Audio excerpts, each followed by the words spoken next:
رمضان المبارک اپنی پوری آب و تاب کے ساتھ ماہ سفر رہ کر بالآخر اپنے اختتام کی جانب گامزن ہو جائے گا، مگر رمضان المبارک کے روزے ختم ہو جانے کے بعد ہمارا ایک روزہ پھر بھی ختم نہیں ہوگا، وہ ہے اسلام کا روزہ۔ جی ہاں، اسلام بذات خود ایک روزہ ہے جو رمضان کے روزوں کی مانند ہمیں کچھ حدود و قیود کا پابند کرتا ہے۔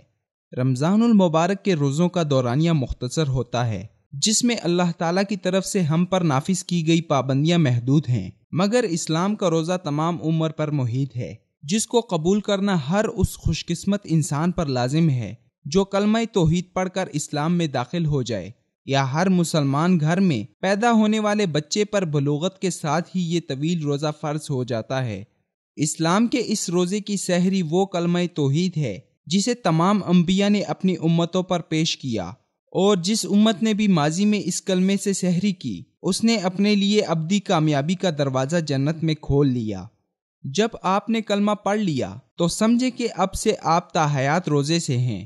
رمضان المبارک کے علاوہ تمام نفلی روزے غروب آفتاب ہونے پر اپنے اختتام کو پہنچ جاتے ہیں، جبکہ اسلام کا روزہ اس وقت ختم ہوتا ہے جب آپ کی زندگی کا آفتاب غروب ہو جائے۔ جیسے رمضان کا روزہ کچھ کھانے پینے سے ٹوٹ جاتا ہے، تو اسلام کا روزہ جن چیزوں سے ٹوٹتا ہے ان میں سر فہرست شرک ہے۔ شرک کا ایک بول یا ایک کلمہ کفر اس روزے کو ختم کر کے مرتدین کی فہرست میں شامل کر دیتا ہے۔ اس لیے اسلام، شاعر اسلام اور ایمان مفصل کے مطابق اللہ، فرشتوں، کتب الحی، انبیاء کرام، یوم قیامت، تقدیر اور حیات بعد از موت کے متعلق معمولی قسم کی بھی ہرزہ سرائی ہمارے اس روزے کو باطل کر دینے کے لیے کافی ہے۔ اسی طرح اس روزے کو قائم رکھنے والی دیگر چیزوں میں حدود اللہ کا احترام اور نبی اکرم صلی اللہ علیہ وسلم کو خاتم النبیین ماننا شامل ہے۔ اس ضمن میں دل سے یہ قبول کرنا ہے کہ نبی کریم صلی اللہ علیہ وسلم کی بعثت سے لے کر اب تک شریعت ہمارے نبی ہی کی چل رہی ہے اور تا قیامت چلتی رہے گی۔ اب کسی بھی نئی شریعت کے دعوے دار کو کذاب اور دجال مانا جائے گا۔ اس بڑے روزے میں بھی رمضان المبارک کے روزوں کی طرح غیبت، جھوٹ، رشوت، بے حیائی، سودخوری اور دوسرے تمام گناہ تمام عمر کے لیے ممنوع ہیں۔ حدیث پاک کا مفہوم ہے، دنیا کی زندگی ایک دن کی ہے اور اس میں بھی ہمارا روزہ ہے۔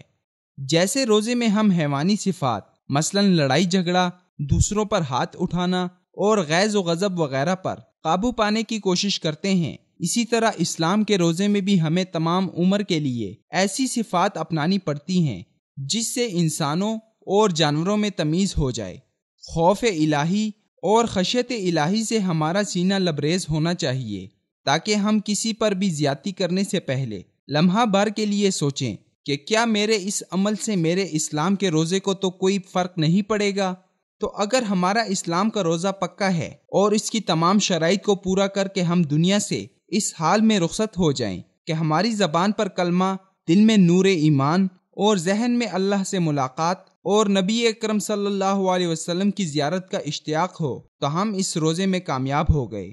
اب اس کا افطار کیا ہے؟ رمضان کو روزہ عمدہ مشروبات اور مختلف قسم کی غذاؤں سے افطار کیا جاتا ہے، مگر اسلام کے روزے کی افطاری میدان حشر میں خاتم الانبیاء علیہ السلام کے دست مبارک سے لیے گئے جام کوثر سے ہوگی۔ یہ اس روزے کی ابتدائی افطاری ہے اور جنت کی تمام نعمتیں اس کی مستقل افطاری اور ضیافت ہیں۔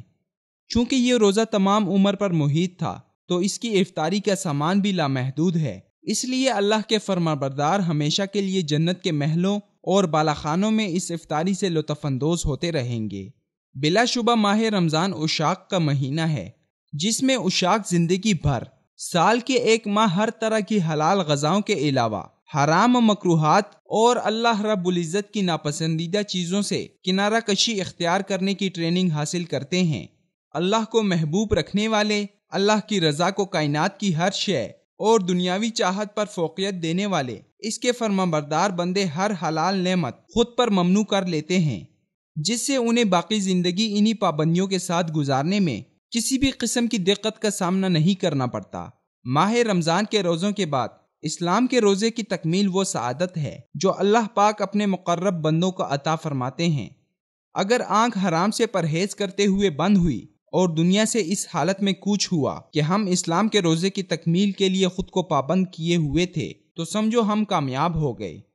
اور انشاءاللہ میدان حشر میں رمضان المبارک کے یہ روزے بھی بارگاہ الہی میں ہماری شفاعت کے لیے بنفس نفیس موجود ہوں گے۔